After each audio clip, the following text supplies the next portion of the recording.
I mean, if this is the car which you own, you probably don't have enough stuff to put inside anyway. I find the proportions on this vehicle a bit hilarious because look at the size of the fuel cap. Just look at the size of the fuel cap and compare it to the lights, the bumper. It looks huge. This is the all-new Suzuki Dzire GLX and it is one of the cheapest vehicles out there by Suzuki. On the outside, it has these LED headlamps with the fog lamps, the turn signals, a gloss black mini grille with the Suzuki logo. It has this matte black grille at the bottom, and I think you can even see the horn. It's huge, and there's the radiator for the airflow to pass through. Also the name, it's not Desire, no, because that would have been too simple for Suzuki, so they went with Dzire. On the side, the car looks relatively small. Also the side mirrors, I'm sure Suzuki uses this all across its entire compact car lineup. The new Dzire does have these 15-inch alloy wheels, but if you look at it from afar, you might just mistake it for wheel gaps. Looking inside the new Suzuki Dzire, there's not much going on, but I do like this design which is on the door frame. You get your window controls over here, lock and lock switch, side mirror control. You have your AC vent on the side, traction control, I doubt it needs it, but hey, it's there. The headlight control, parking sensors. You have your stereo controls on the steering as well as a cruise control, and over here you have the audio controls for calls and voice commands. Then you have the light switches on the left side as well as the wiper controls on the right side. You have this screen for infotainment, AC vents, which are not of the best quality, but hey, you're really not paying a lot for this car. You have automatic climate control over here, air vents on the side. Again, I really do like this design which is going over all across. It's a combination of black, cream, and I think some sort of silver bronze type panel material over here. You also do get an engine start stop button. If you look just below the air conditioning controls, you have USB switches as well as a power socket outlet. You have cup holders in front of the gear lever. Again, a bit of inconvenient design, which is something I've been noticing in a lot of cars. The cup holder placement is at really weird places. You do also have a cup holder on the left side for the driver and on the right side for the passenger.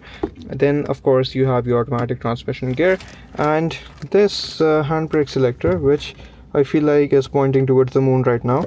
But let's just, yeah, I'm unable to get this released, so someone really pulled this up with all of their might, which is a bit insane. Okay, behind the handbrake you have sockets for USB Type-C and a USB socket, a little coin storage, and you get air vents for the back as well.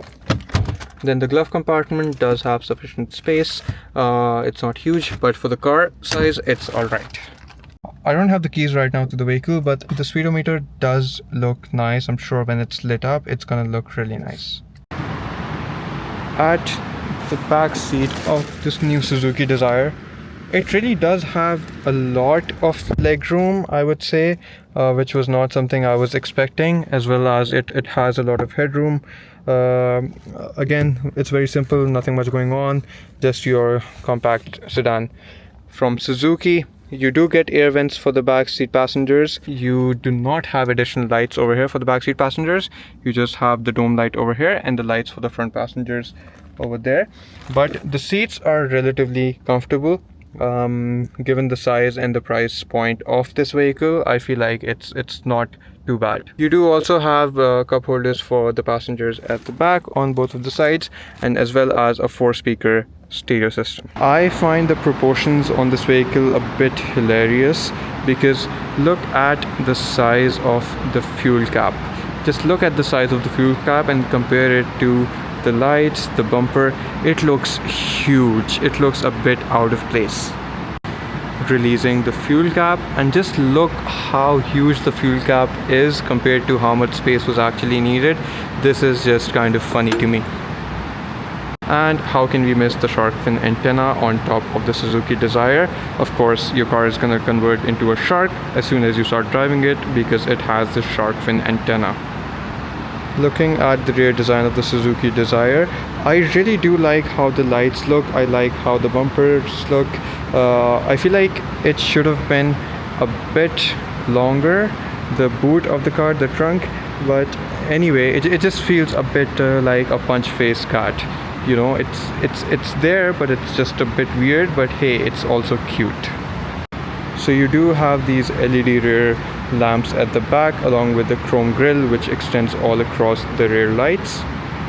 And of course, how could this car be complete without the F1 style brake lamps at the back? Looking inside the trunk of the Suzuki Dzire, it has, I think, looking at the size of the overall vehicle itself, also the fact that this is loosely based upon the Suzuki Swift, it does have sufficient storage. I feel like I'm sure you could fit like a large, okay, maybe like a medium bear inside this trunk, but I mean, if this is the car which you own, you probably don't have enough stuff to put inside anyway, so this should work for you. In terms of performance, the Suzuki Dzire has a 1.2 liter 3-cylinder engine which produces around 80 horsepower and 111 newton meters of torque. But at the same time, given your requirements for this vehicle, the main priority would be fuel average instead of a lot of power. It would have enough power to commute within the city, but on highways it wouldn't be the best. That being said, in the city the vehicle does have an average of around 22 to 23 kilometers per liter, which is sufficient for a car of this size. The Suzuki Dzire might have a lot of shortcomings, but given the needs for the vehicle of this class and category, it does fulfill all of those. It has enough space for 4 to loosely 5 people. It has good fuel efficiency. It looks okay, not the best, but again not the worst. It does look better than it did look before, so which is a plus point to Suzuki. And given the price point, I would say it is one of the good choices, better choices in the category that it competes in.